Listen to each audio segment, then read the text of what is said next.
All right, Jeremy, if you can just watch for other people coming in, that'd be great. Will do. Okay.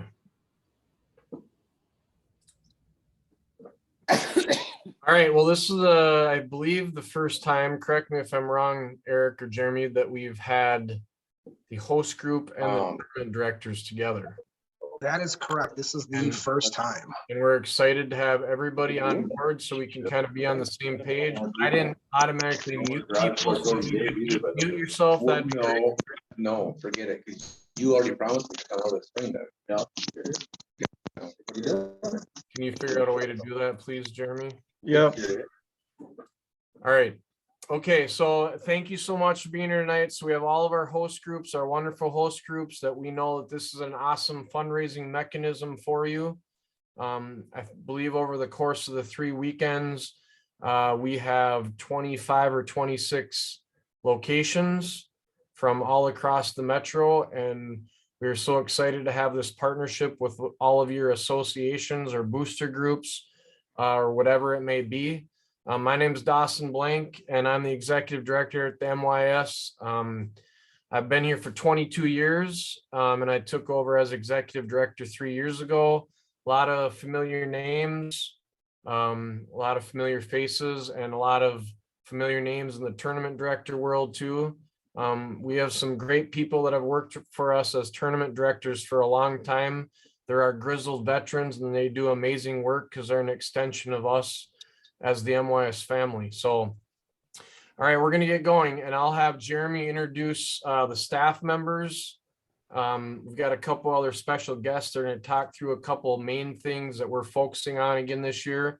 But first, I'm going to get you all fired up for the 2022 Grade State Championships.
Hold on. All right. So again, just some updated numbers. We have done a lot of amazing work in Minnesota youth basketball, not meaning just MYS, but all the associations and what we've gone through the last couple of years. And it was nice to go through a more normal year, I guess you can say. We have done a lot of work with creating this Minnesota Youth Basketball Alliance as well. And we're proud to say that there's 192 member associations this year. So from all those associations from across the state, those are the organizations that are submitting teams to participate in Grade State. So we're excited to continue to build on that momentum, but we have 1,458 teams participating over the 3 weekends. So it'll be a great culminating event of the winter community-based youth basketball season, which for some of you might not realize that in Minnesota, we are an anomaly. We have winter community-based traveling programs that are connected to the community or the attendance area of where somebody lives. That doesn't happen in the rest of the country. And so we're very proud of this event and all the MYBA member associations that are part of that alliance. So, all right, I'm going to turn it over to our Associate Director, Jeremy Innes, and he'll introduce the rest of the staff that are on, and we'll get through this agenda and meeting. Jeremy? Thanks, Dawson. Yeah, also on the call, we've got Eric Rathke, who is the event director for our grade state championships. I believe we've got Rich Pennick on as well, and Akua Kennedy. As we get started in the presentation here, I want to thank everybody for attending tonight, just to get everybody on the same page, and it should make everything go sooner or smoother once we get to the tournament weekends. On this first slide here, we've just got a little explanation of the different roles throughout the weekend with the tournament director. Basically, they're handling all of the competition components of the tournament. So they'll, check in the teams, update the scores, that sort of thing. And then we've got our wonderful host groups. It's like Dawson mentioned, a great fundraiser, providing the majority of the staff on site. And together we're going to run some wonderful tournaments coming up. All right. Go ahead, Jeremy. Next. Yeah, so throughout the weekend, and Dawson's going to touch more on this in a future slide, but we've got some great vendors and partners that we're working with. We really want to enhance the experience for the participating teams and the spectators. So we've got some really exciting things we'll be touching on. Our host groups and tournament directors. For your specific sites, we will reach out to you most likely via email and let you know which of our partners are going to be at your site. And also if they might need a table, a chair, that sort of thing, so we can be prepared for when they arrive. One thing too is that all of the vendors, all of the people handing out flyers, stuff like that, must be pre-approved through the MYAS. So especially tournament directors, if there's somebody that maybe just walks up, drops off a bunch of flyers, and you're not sure if they were approved or not, please reach out to one of the MYAS staff, and we can get you set on the right track with that. All right, I'll turn it over to Eric Rathke to introduce the biggest change this year. We talked to BallerTV last year. I'm sure many of you are very familiar with them. And it didn't work out last year with the scope of our event. They have completely enhanced what they do. And this is a thing that we know will benefit your organization too, because and I'll let Kelly explain it, but there is a 20% kickback off of the tournament, and MYS is going to retain 10, and we're going to share the rest with everybody, regardless of the site, because that's tough to track. But so that'll be a separate conversation that Eric will have with all of you following each weekend. But Eric, if you want to introduce Kelly. Yeah, and real quick too, after the meeting, most likely tomorrow, I'm going to share Kelly's contact information and your contact information with each other so you can communicate, because Kelly's going to have some specific questions for each site. Instead of me being the middleman to relay, it'll be a lot quicker. But this is probably one of the bigger enhancements we have going on. Very excited for this enhancement. So we'll wait and see how our participants and fans appreciate this. But this is a very exciting enhancement that we're having or being able to offer this year. And we're fortunate enough tonight to have Kelly here to kind of go in depth on this, if you could, Kelly. So I'm going to turn it over to Kelly right now. And again, I will share that information with you tomorrow as far as the contacts go. Yeah. Hi, everybody. Can you guys all hear me? Yep. Thumbs up. Thanks. Yeah, so it's good to see you guys all. We're going to be doing this event and then your event next week, or the weekend following as well. So I just wanted to actually collect some information. I don't know if it's best to do this host by host, but the information that I will need from you guys is going to be a venue contact so we can get a Friday setup. And then a potential ops room on site. Potentially, if we could also hold the equipment overnight and over the week, that would be great. If we can't do that, that's fine. We can just always bring the equipment to like a local storage unit and then set up for the following weekend. But I can connect with each of you guys individually, so I can get you guys your site lead on the weekend, and you can connect with them and open the gym up for them. So I don't know if that's the best way to do it, Aaron.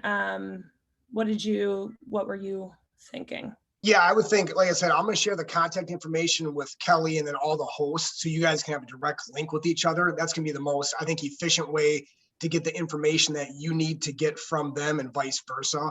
And I'll Right. email it out tomorrow morning to everyone. Okay, perfect. Yeah. And then in terms of the schedule, you guys are going to post the schedule, and then the schedule for next weekend and the venues in Cork County, is that going to stay the same? No, some of those will change. We'll have the schedules posted this coming Friday for that March 5th and 6th weekend. And venues will change. Okay. Okay. Awesome. So yeah, I'll let my team know that. All the, for you guys right now, all the questions that I really had, I think is probably better to do it, host by host, to get directly in touch with you guys. But in terms of, setup and what we're going to do at your tournament sites, it's just going to be, we arrive on site the day before or the day of, depending on when we have access to the venue. We'll set up, our recording equipment, and then we'll live stream your event. Yeah, and we'll send that link over so you guys all have access, and then you can send that out however you like. You can put it on your website, you can embed it into a banner. It's going to be the streaming link that all parents and all, anybody watching has access to. So, you can watch your kids from home, you can watch your, you can, as the host manager as well, like keep that stream up so you can see all the events or all the sites at one time. You guys all have a BallerTV account as well. So you have access to all those streams through the weekend. So you can see all the events that are going on at the same time. Kelly, why don't you talk really quick about to what extent or what involvement would a host group have? So what I know is that they literally have to, maybe the court, we call them court monitors, where they're in charge of 1 to 2 courts. The host group would have a volunteer just looking at the courts, and we would want to make sure that those we call them team managers, or that fourth individual that is able to be part of the team personnel. Those people would be operating the game clock or the score clock, and then the other person be completing the score sheet. But we would ask one of those people to start, correct? That right before the game, that it would start, and you would be, then the streaming would begin for that game. Is that correct? Yeah. So if it's from my knowledge, we're actually going to be sending out a site lead to each host site. And is that in the contract for you guys? Was that?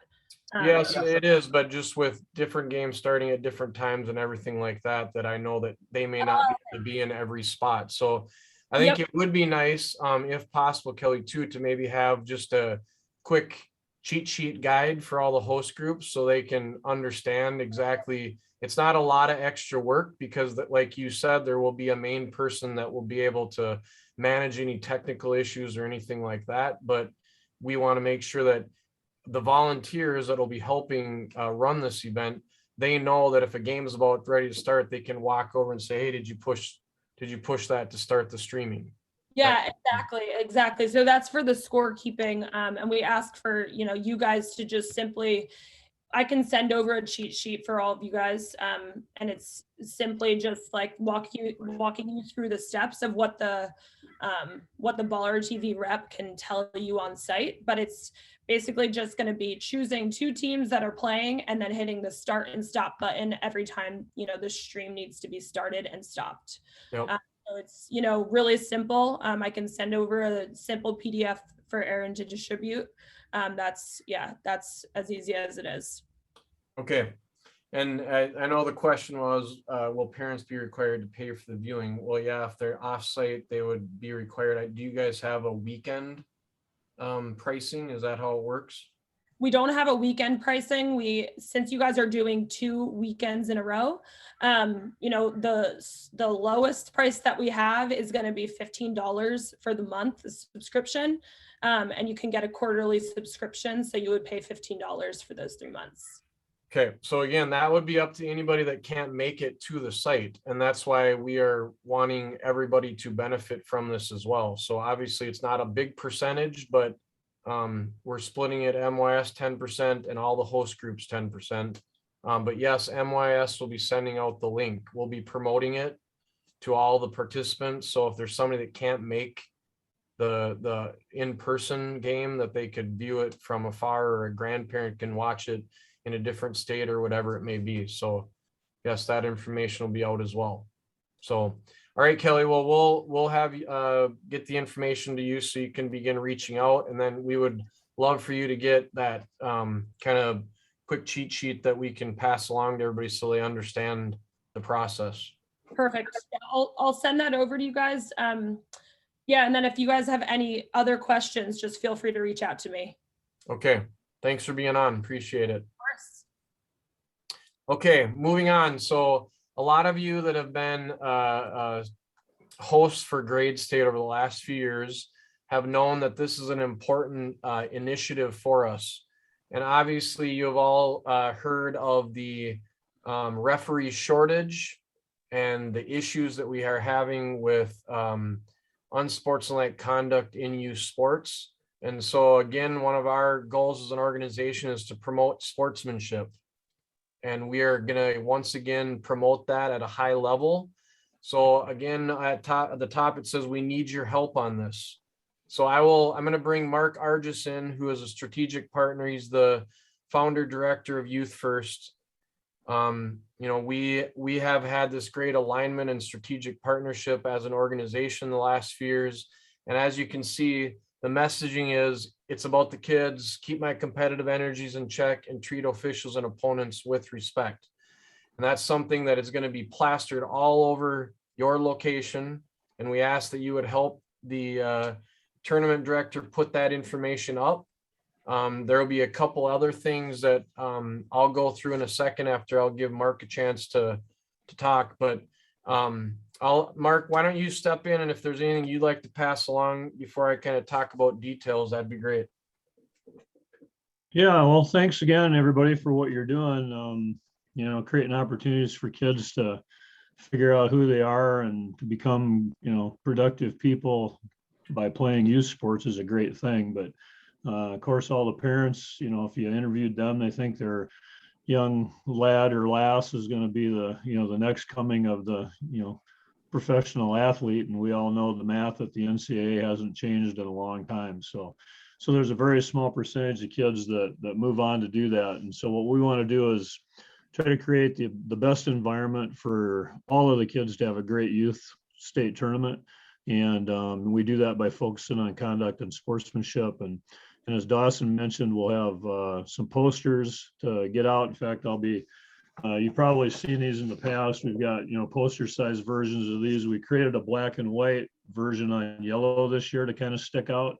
That might be helpful around the court. So we'll be getting those to our friends at MYAS to get out to your sites, along with some of the other materials. And we just had a call with the officials assigners to get the officials on board to help us. And so the goal, of course, is to set expectations and then simply hold everybody accountable to that. And for the most part, in the past, we've had really, really good success now that we've done this a number of years in a row at Grade State. So we look forward to keeping those numbers trending up based on the continued messaging that we're doing together. All right, thank you, Mark. And again, I think the other thing to note is in 2020, when we got the girls' Grade State in and the boys was canceled, and then in 2021, when we had a lot of COVID protocols happening, we were not able to have recognition days or nights for all these teams. In 2019, it was fabulous. We held 26 community or association recognition days or evenings, and we are going to get back to that this year. So for example, all the teams that get a yes circled at the end of each game by the official. So on the score sheet, it says yes, no underneath their name.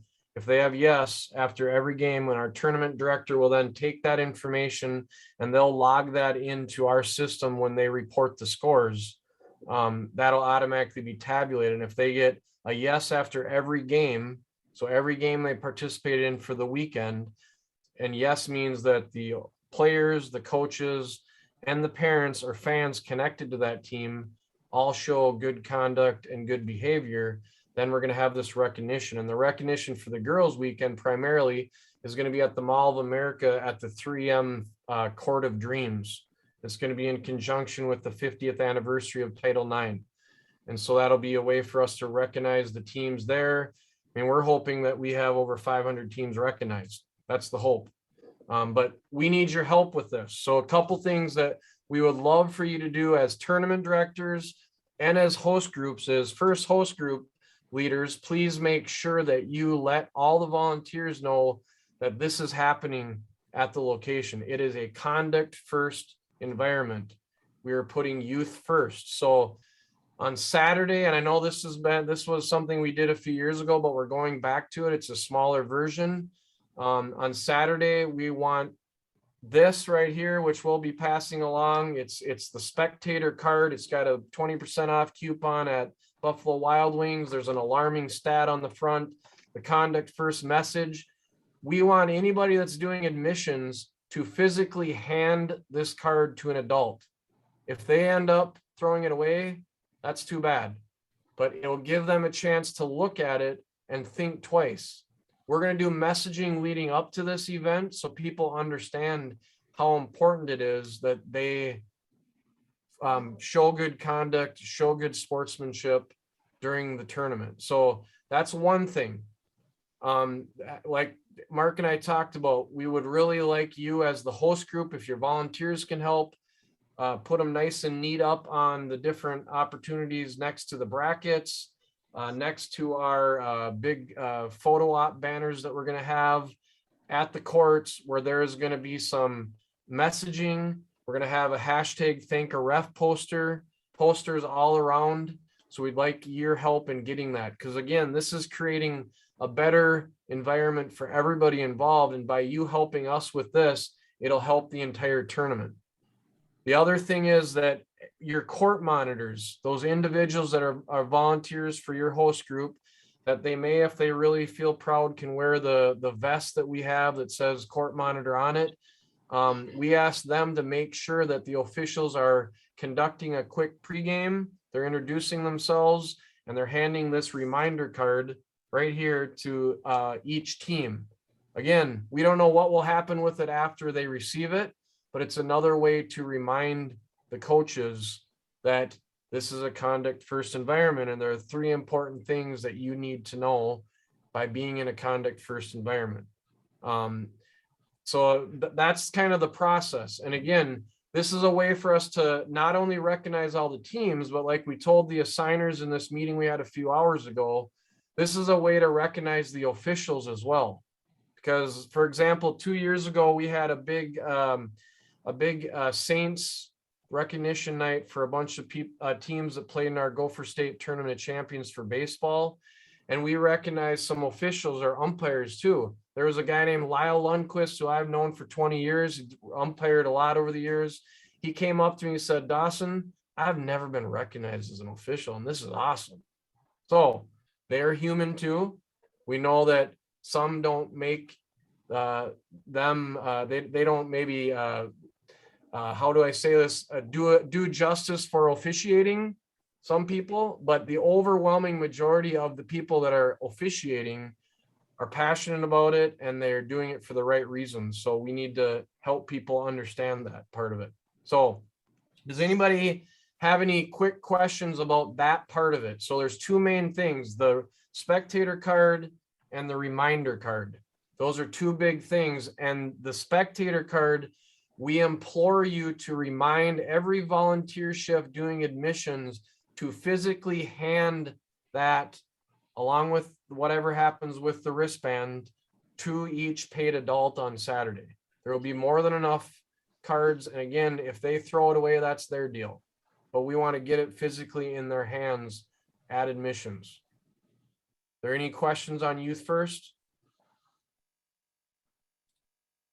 Okay, so Jeremy talked about the enhancements. This year, we focused on trying to create an experience on top of just having the games, which the games in itself create a lifetime of memories. We know that. But some of the things we have at select sites are listed here, and you will receive notification from an MYAS staff member if it works out for that specific enhancement to be at your location. So again, please know that you may be contacted based on your location for some of these great opportunities. For example, the girls weekend, we have the trophy tour for the NCAA championship trophy, because the Final Four is in Minneapolis, April 2nd through the 4th, along with her next play and 3M Court of Dreams. So there's some things happening with that. So I'm going to turn it back over to Jeremy and let him kind of flow through the rest of this meeting. Thanks, Dawson. And I know we're throwing a lot of stuff at you, but for both the tournament directors and the host groups, we are going to provide additional documentation for both groups. So this will make a lot more sense to you possibly when you see those documents. But now we're going to be kind of running through some more operational stuff as far as the nuts and bolts of the tournament and gameplay and responsibilities. So host organization staffing, operations manager, is the lead person with the host group. Our host organization is also going to be staffing the admissions tables. And with our setup, as you all know, with our host group retaining the admission revenue, we are doing on-site admission for this event. And I think Dawson may have mentioned it, but we want to make sure those admission crews are physically handing those spectator cards to the people walking through. So please keep an eye on that, making sure that gets completed.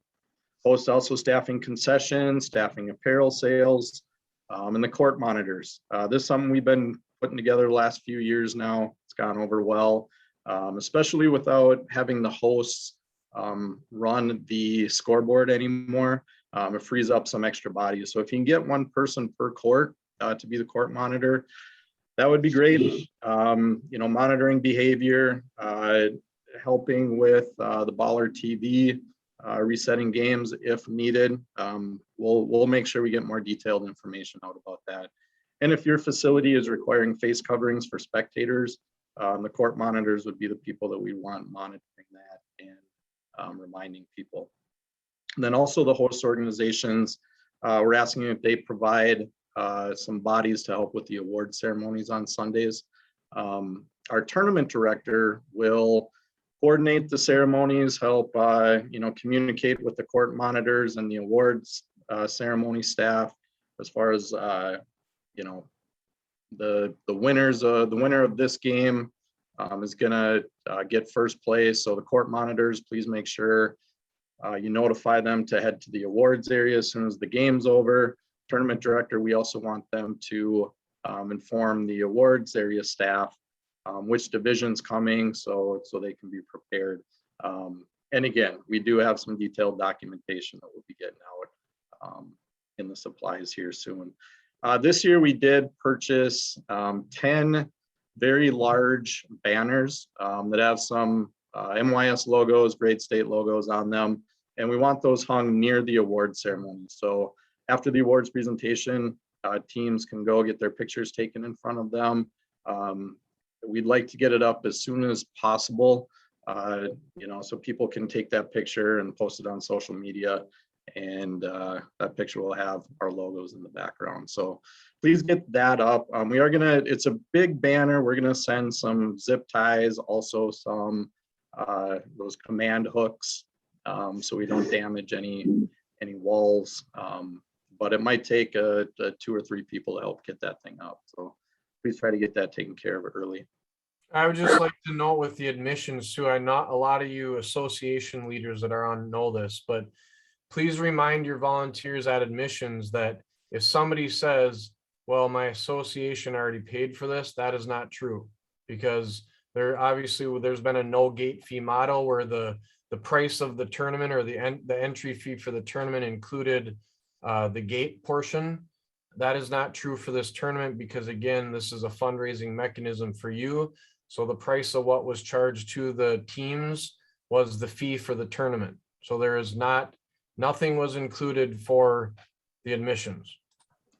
And just to add to that too, with admissions, there are wristbands. There's a color for Saturday and then a different color for Sunday. And with the supplies, there'll be a sheet right along with the wristbands that says which color is for which day.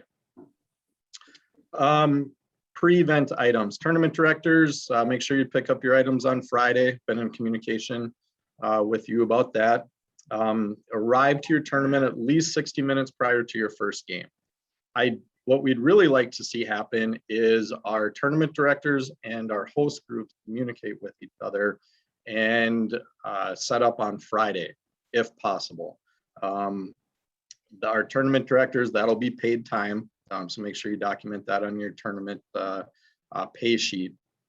But it'd just be a lot nicer to get up all that stuff on the wall, all your banners hung, everything situated, all your trophies and medals brought into the facility. So then Saturday morning, we're ready to go right away. We will provide all the tournament directors and hosts with each other's contact information. So host groups, your tournament directors may be reaching out to you to see if we can get that set up on for a Friday setup. Regardless if you set up on Friday or Saturday, tournament directors, we still want you there a good hour before, just so you can take care of all that stuff and be ready for when the coaches start coming in to check in. With the extent of the supplies, the banners, the posters, everything that we have coming out coming out to your location by the tournament director, we would strongly encourage everybody, if possible, to get a setup on Friday night to kind of lessen the anxiety and stress for the tournament director the day of, because I know that the focus would be on having that smiling face and checking in the teams and getting them to their locations instead of scrambling to try to get all the stuff put up on Saturday morning. So we would strongly encourage that option for you. Jeremy, there's a question. Yeah. You got it? Yep. One of the questions, what are the admission prices? We've gone to $10 per adult and $5 for students and senior citizens.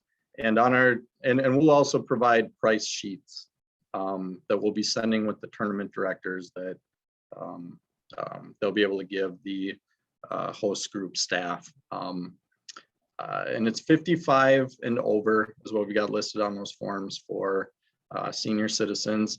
If you guys, it's up to the host group if you want to take checks or not. If you do, make sure those checks are payable to your organization or your association. And yes, the wristbands are good for all of the locations. So if they buy a wristband at Cottage Grove, that's the same color as the wristbands over at Fridley High School. And somebody that purchases one at one site will be able to get into the other location. Host groups, pre-events, make sure you reserve a trainer, on-site medical personnel. We work with a group called Save a Life, and they recently raised their hourly fee to $30 per hour. So make sure you get a trainer reserved. You don't have to go through Save a Life, but they're a great option if you need to line that up. MYAS will reimburse your association half of the hourly trainer bill, up to our amount being $15 per hour at the most. So post-event, make sure you get us a copy of that invoice that the trainer provider sends you. Send that over to us and we'll reimburse your group for half, up to $15 per hour. Just double, triple check, make sure you do have the facility reserved. Make sure it's set up appropriately. If you do have any COVID protocols that are required to be followed at your location, please make sure those are posted. We're going to try to notify all of the teams and parents as best we can. And the main area that information is going to live is in our fan guide. We do have the first weekend's fan guide posted right now. And we did notice that some of the sites are requiring face coverings for the spectators. And that information is listed in the fan guide. And we're really relying on the host group to make sure that those COVID protocols are followed if you do have any at your location.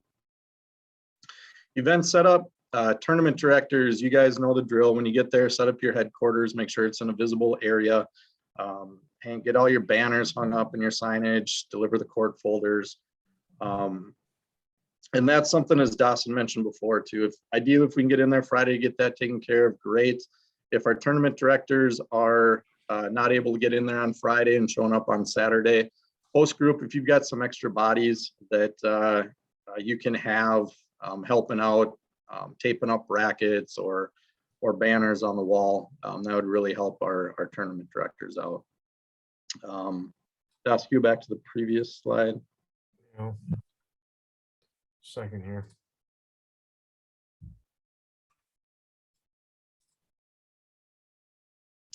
Yes, question I see in the chat regarding face covering policies.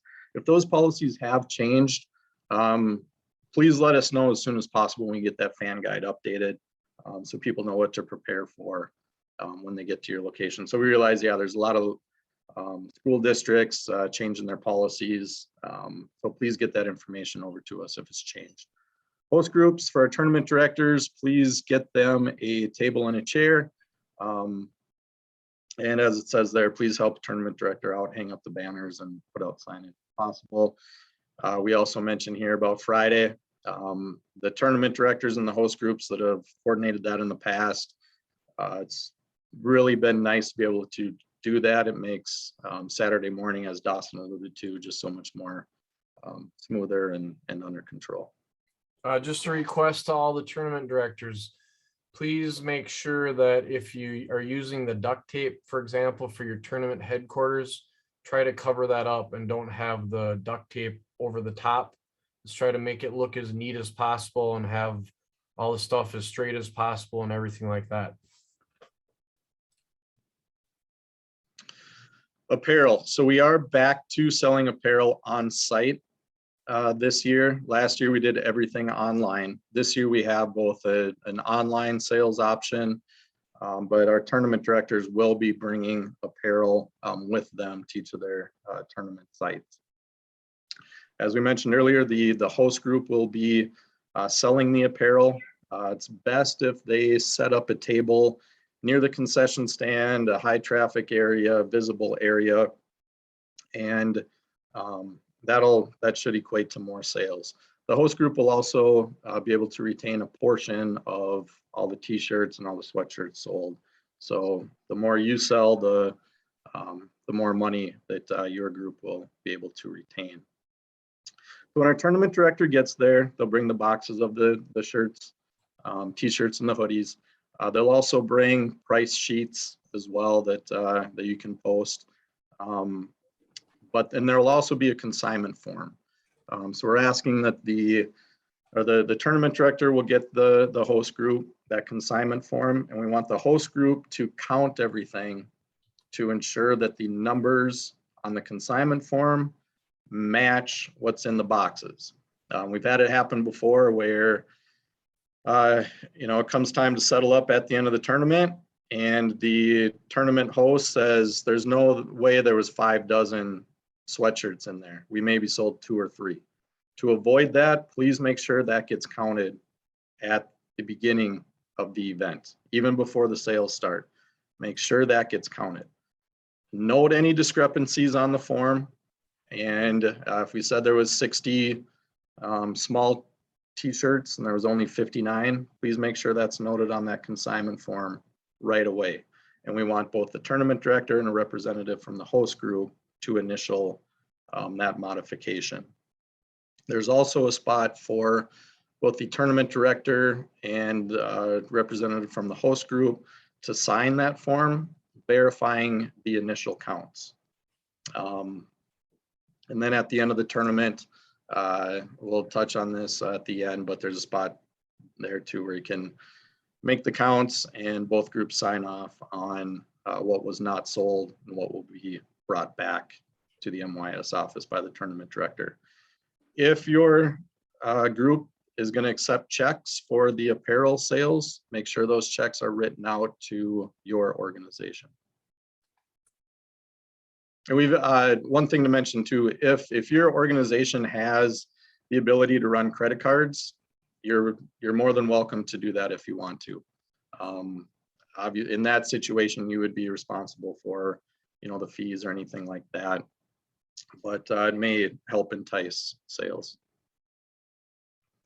Admissions also staffed by our host groups. Again, with the checks, make sure they're made out to the host organization. We will charge admission both Saturday and Sunday.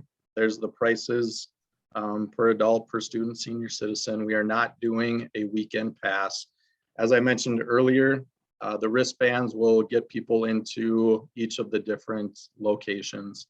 And our tournament director will be bringing those wristbands and signs and also documentation that shows which color should be used for which day. Each team is going to be given 4 admission passes for their coaches and their scorekeeper. In the past, we've always allowed 3 coaches, but now since both teams are required to provide somebody to sit at the score table, we added a 4th pass for them as well. Tournament directors, you'll get instructions on that with your supplies. But you know, just like in previous years, when the coach checks in, there'll be a number of things that we need to give them. One of those things being the wristbands, and we want to make sure that we document that that we've given it to them, so they don't come back and say, hey, we never got our wristbands. And documenting that will help avoid that. People at the admission tables, if somebody says they're a coach and they need to check in, just send them right over to the tournament director. Tournament directors, if the individual that's coming over to see you that says they're a coach, if there's no wristbands for them, please send them back to the admission table. We've seen it happen before where people just say they're a coach and they try to get lost in the shuffle without having to pay. So, you know, just please monitor that the best you can. Our tournament directors will do what they can to help ensure that everybody that should be paying is paying. 2 questions on the apparel. What's the percentage earned on apparel sales? Eric, will you take that one? I believe it's a flat fee It's per $5. t-shirt. Yeah, it's $5 per sweatshirt, $3 per t-shirt. And what is the price, Eric, this year for t-shirts and sweatshirts? Sweatshirts are 45. I think t-shirts are 15. Don't quote me on the t-shirts might be 20. Sweatshirts is 45. Okay. And again, we will send price sheets that'll have those prices listed on it that you can display at the apparel table. Team check-in and tournament headquarters. This is going to be staffed by our tournament director. And as our tournament directors know, any coach or team representative can check in their respective team. It doesn't necessarily have to be the head coach. We definitely want to track who's checked in and who hasn't. At that time, we'll provide, as I mentioned before, a list of items that we are giving to each team, but also there will be some information that we want to relay as well. There's some samples right there. Reminder about timing factors, overtime periods, pressing, zone defense, and conduct first. We'll have handouts that'll list all of that information. So definitely not going to be required to memorize all that. And our tournament directors are going to provide the following to each team. The 4 admission wristbands, the scorebook, which is the annual coach's gift.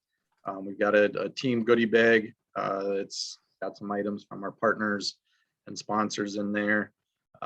Youth First card and spectator cards. They're going to be giving, our tournament directors will give those to the people at the admission table, the bulk of them anyway. But then our tournament directors will also have some that we can get to the coaches. And that should be it. There might be some other stuff, but for the most part, that's the main items. Again, headquarters near the admission table. We really want to, you know, go out of our way, welcome the coaches, welcome everybody, thank them for choosing to participate in this tournament, and wish them luck and send them on their way. So as an official, I got to bring up a couple things to point out. So especially for the court monitors and the main individual or main contact for the host, there's a couple things, timing factors please understand that any third grade game, it's going to consist of two 20-minute running halves with stop time the last 2 minutes of the second half. And then for all 4th to 8th grade games, it's 14-minute stop time halves, so 2 halves. One of the things that we modified last fall or early winter is over the last few years at grade state tournaments, we had a lot of games going into overtime. So we changed it up a little bit. So if there's any medal games, and we'll get to how many medals games there will be, but any game that is a medal game, it is like it used to be, where it'll be continuous series of complete 2-minute stop time overtime periods until tie is broken. But any non-medal games, so any game held on Saturday and then some games held on Sunday, if it's a non-medal game, it'll be first overtime period to be 2-minute stop time. And then the second overtime period will be played until the tie is broken, so sudden death. So please keep that in mind, that if there are court monitors wandering through the court, this was passed along to all the assigners too. We're sending information out to all the officials on the rules and everything else, but let's make sure that you all understand that as well, that that's one big change, that it's not continuous 2 minutes for non-medal games. The tournament day, our tournament director there, make sure everything's going smoothly, collecting the score sheets from the tables, updating the scores on the wall. We are going to send brackets to post on the wall in their binder and also online. Those are the 3 locations that we need those scores updated. Making sure the officials show up.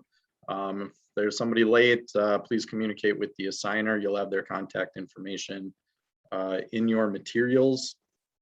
And we really want to make sure that the Youth Sports Initiative, the Youth First Sportsmanship Initiative is being carried out.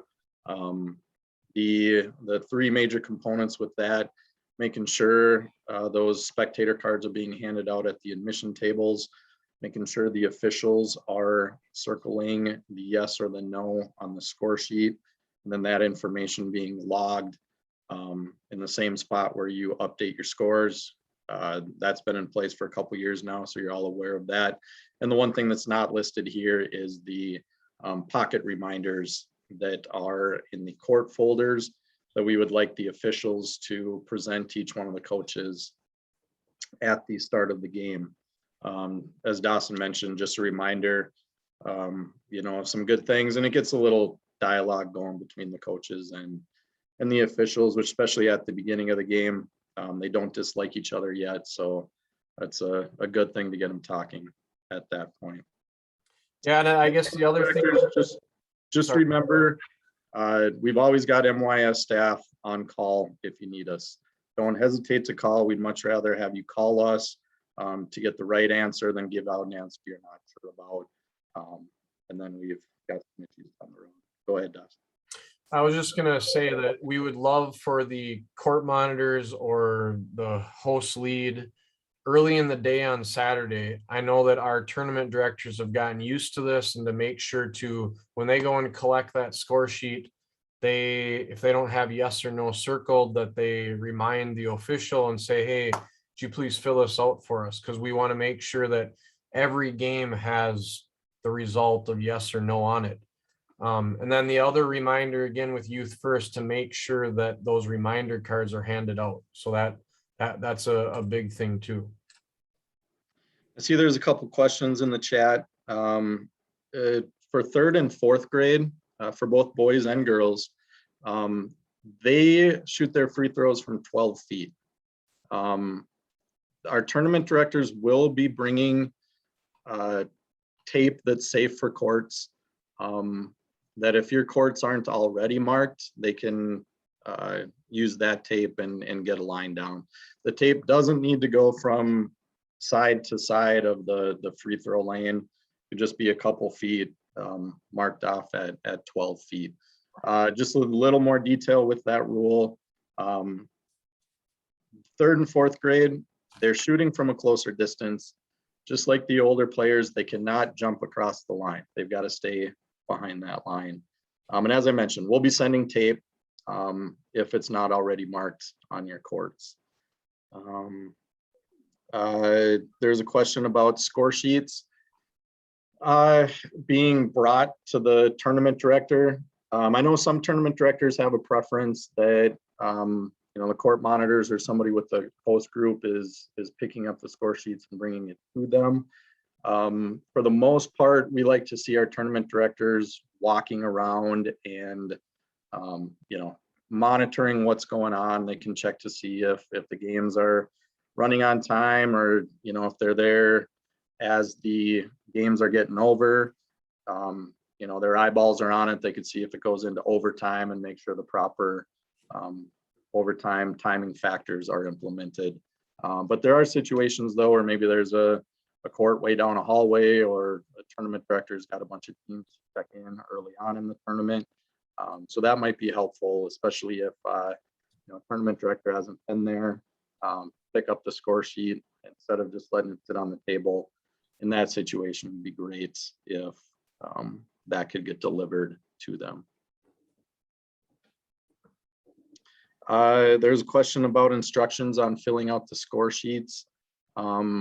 There is a document that'll be in each of the court folders that our tournament directors are used to taking out of the folder, laying it on the table. It's a bright green color. We're going to try to make it flashing and attach audio to it. Probably not going to be able to make that happen, but it's got some good reminders listed on there. Things like first name, last initial on the score sheet. Obviously, we need jersey number. But yeah, then to put the scores in the box as well. Tournament directors, if you do have that situation, and that's another nice thing to reason to walk around and pick up the score sheets yourself. That way, as soon as that game's over, a person filling out that score sheet, if you're there waiting for them to put the final score in, as they hand it to you, you can see. First thing I always check for is if the scores are written in the boxes. If they're not, I'll ask scorekeeper, oh, I see it. Doesn't look like final scores listed on there. Can you please write that in there for me? Something to that effect. At some of the bigger locations, I would say that if there's a coordinated effort too, because if you have a 8-court facility, you're going to probably make sure to have tournament director assist and host group assist as well. Yeah. And yeah, running score, there's that's listed right in the rules as well. And especially with people from usually our officials will notice that, especially if it's, oh, I'm sorry, Phyllis, the running score. Yes, the running score is very important. And anybody that's filled out a score sheet knows that that's the most important thing and the first thing to mark down when it's that running score. But for the most part, the majority of the tournaments seem to be doing it this way as well, where it's somebody from the team's filling out the score sheet and the score clock. Usually there's that mom or dad from a team that knows what they're doing, is comfortable with it, and the coach always points to when this comes up. So by the end of the season, hopefully they're familiar with the process.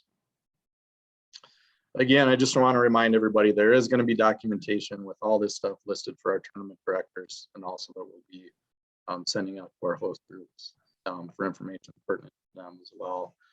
Awards. Last year, because of COVID, we really had an abbreviated awards process. It was basically, to avoid gathering, we were handing the coach a box of trophies or medals and saying congratulations and thank you. This year, we want to get back to the ceremonies. Please do everything you can to make those ceremonies special. We're seeing a lot of the invitational tournaments really step up their game and making that award ceremony special. So especially with it being the state tournament and most likely the last tournament of the year that these teams are going to be playing in, we want to send them out on a good note. So please do everything you can to make that award ceremony special. All awards games are going to happen on Sunday. We don't have any awards games on Saturday. Again, our tournament director is going to be the one that's driving this whole process. But but as I've stated, they're not going to be the people conducting the ceremonies. And here's our suggested plan. The tournament director is going to notify the award staff when awards game is happening. So they'll, by that time on Sunday, all the teams are checked in. So for the most part, our tournament director is focusing on teams that get awards, updating scores, that sort of thing. So if there's a championship game on court 1 at 1:40, our tournament director, we want them to notify the people in the awards area. If the awards area staff has people that can go over to court 1 as that game is wrapping up, and they can let the both teams know to head over to the awards area as soon as possible. That's the preferred way to do it. For the most part, the teams, they know if they're getting awards or not. To that point, I'll mention something here in a moment about that. But so there's a communication from our tournament director to the awards crew. Also, we can get the court monitors involved to help notify the teams to head to the awards area. The awards staff with our host group, we want them to congratulate the teams, maybe say, on behalf of MYAS and Fridley Youth Basketball, I want to congratulate both teams on a great tournament. Let's give both teams a round of applause and everybody can start clapping. And that kind of gets everybody quieted down and focused on what's going on. And then what works the best is have the coach of, if it's a championship game and the second place team is up there, second place team come up and introduce the players, and our award staff can drape the medal at that point as their coach is introducing them. But then we do want our tournament directors taking pictures of all the first place teams, because we'll get that out on our social media channels and get those pictures displayed. One thing about the awards this year is that we did expand the amount of teams that are receiving awards. In most divisions, there's going to be now 6 teams that are getting medals.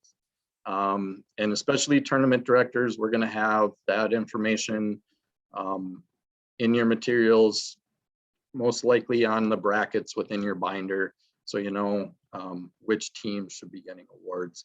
But for our bigger brackets, and the majority of our brackets are 16 teams, but it'll be first, second, third, fourth place, and then we've also got a 5th place game, so the winner of that game, and then the consolation winner. So those are 6 places. As I said, it's going to be in your documentation, but especially for those 5th and 6th place teams, we want to make sure we remind them that they do get awards and that they head over to the awards area. The items that are going to be brought are a team trophy. Team trophies this year are only for the first place team. Just as in previous years, the first place teams will also get a banner. First place teams will also get a t-shirt order form. So those are the, along with a medal. So those are the 4 things that the first place teams get. And then the second through might be as many as 6 teams, they get medals. And as we had mentioned before, we do have a very large banner that we'd like to get hung up near the awards area, so they can get.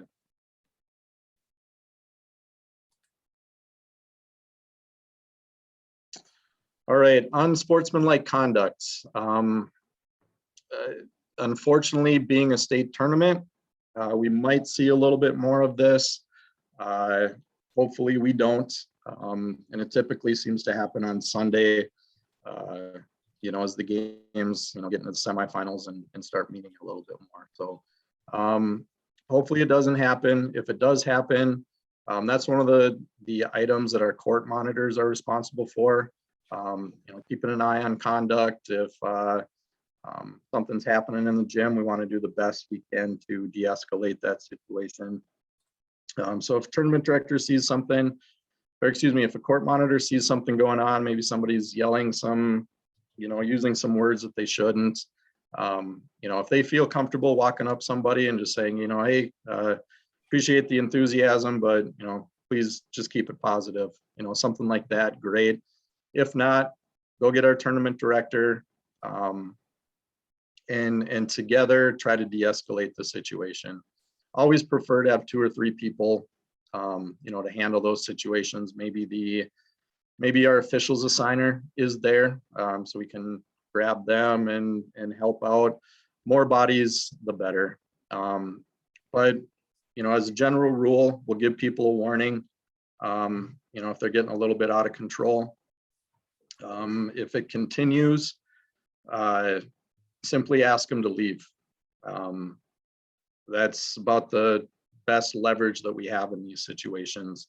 And we'll make sure we drive things home in the pre-event communication with the coaches too, that if they see some of their fans or parents misbehaving, that please step in and try to calm things down for us. If they don't leave, call the police. We don't want our tournament directors, people with our host group, to physically remove people. You are not bouncers. We can get into a lot of trouble if we start physically trying to remove people. And if someone's ejected, they must leave the facility. They can't be, up top looking down from the track or in the hallway peeking through the doorway. If they're ejected from a game, they have to be out of the facility. In our playing rules, we've also got some more detailed information about, if it's excessive sportsmanlike conduct. It talks about if when we want to prohibit somebody from coming back for the entire weekend. Tournament directors, if there's a situation like that comes up, contact your MYAS staff person on call, and we'll help walk you through those situations. Tournament wrap up with the apparel. We want our host group to count the leftover apparel and mark it on the consignment form. Tournament director, we want you to verify those numbers with the representative from the host group. And then there's a spot on that form for a representative from our host group, and also our tournament director can sign, verifying that the numbers that are written down on that consignment form are accurate. So at that point, we want to, if there's 5 leftover small shirts and there's 6 mediums, we want to document that on the consignment form, and both the tournament director, representative from the host group, sign that form. And then on that consignment form, there's a math equation that'll kind of walk you through how much the host gets to keep out of those that revenue and how much needs to be sent back with the MYS. Ideally, our tournament director will get a check from somebody with the host group. So host groups, if there's only 1 or 2 people that have access to your checkbook, please make sure that they're available Sunday afternoon, so our tournament director can get that payment and bring it back to the office. Tournament director, make sure you take down all the signage, banners. Don't leave anything behind. Make sure your official results are updated. Make sure you thank the host group and all the volunteers for their hard work throughout the weekend. And then bring everything back to the office. We will have a time slot available on Sunday evening for you to bring your supplies back. That would be preferred. Or if you can't make it till Monday morning, that's fine as well. But we'll be in communication with you pertaining to that. And a reminder about the trainer invoice, make sure that's submitted within 30 days of the event. And what we're looking for there is just a copy of the invoice. If you use Save a Life, they'll send you an invoice stating how many hours were worked, the hourly rates, the total amount, and that's the document that we want forwarded to us, so then we can reimburse your group for the portion that we're going to cover.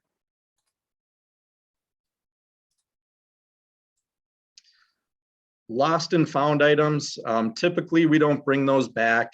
If it's maybe a gym bag or if it's got somebody's name on it, you can send that back with our tournament director and we can pack it down. Sometimes the coaches have a binder that they might leave behind or something like that if we can get it to the coach. But for the most part, host groups, you're welcome to just add those items to the lost and found at the school if you would like. All right, thanks, Jeremy. Does anybody, Eric, do you have anything that you want to add that maybe we missed? No, nothing I can think of. I guess the only thing now is just take all this information, which there is a lot. We are recording this. Review it. If you got any questions, definitely reach out to Jeremy, myself, Dawson, even Rich. Any of us can answer any questions you might have. Yeah, other than that, I think everything was covered. Okay, well, we'll open it up for a second, either in the chat or if you want to ask a question, if there's anything that you are thinking of right now. Go ahead.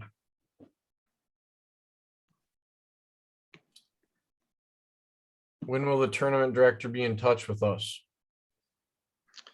Most likely, probably about a week out, I would say, is what we'd recommend to our tournament directors. The girls' tournament is not this weekend, but the following weekend.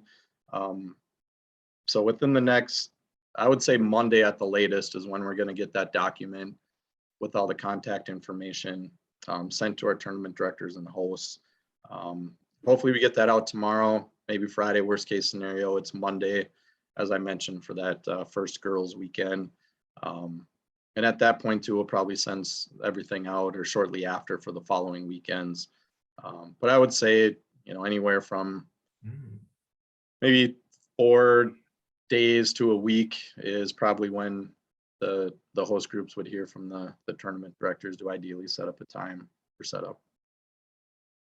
We able to provide formula equation for the apparel sales prior to the tournament. Again, basically it's just $3 per t-shirt that's sold is what the host group gets to keep, and $5 for every sweatshirt. And then as I had mentioned, it's ideal for our tournament directors to take the MYAS portion, so minus every $3 for every t-shirt and $5 for every sweatshirt. What's left over from MYAS, if our tournament directors could bring that portion back to the office with them. Paul, we know that you're close, so if you want to swing by the office or I could meet you, I'd be happy to make a copy of the consignment form ahead of time too and get it to you. So the brackets, the brackets for the girls tournament are posted already. This Friday, we will post the brackets for the boys 3rd through 6th grade. So that'll be February 18th that the boys 3rd through 6th grade brackets are posted. And then the 25th is when the boys 7th and 8th grade will be posted. Eric, is that accurate? Are we doing Fridays now? That is correct. And the hosts for the first 2 weekends should have received their gym matrices already. So the host group should have everything for the first 2 weekends as far as times and game times. Jamie, that's very nice of you to say. Thank you. We always like compliments because we don't hear it very much. So I appreciate that. And we thank all of you for your time and dedication to youth basketball in this event. Anybody have any other questions?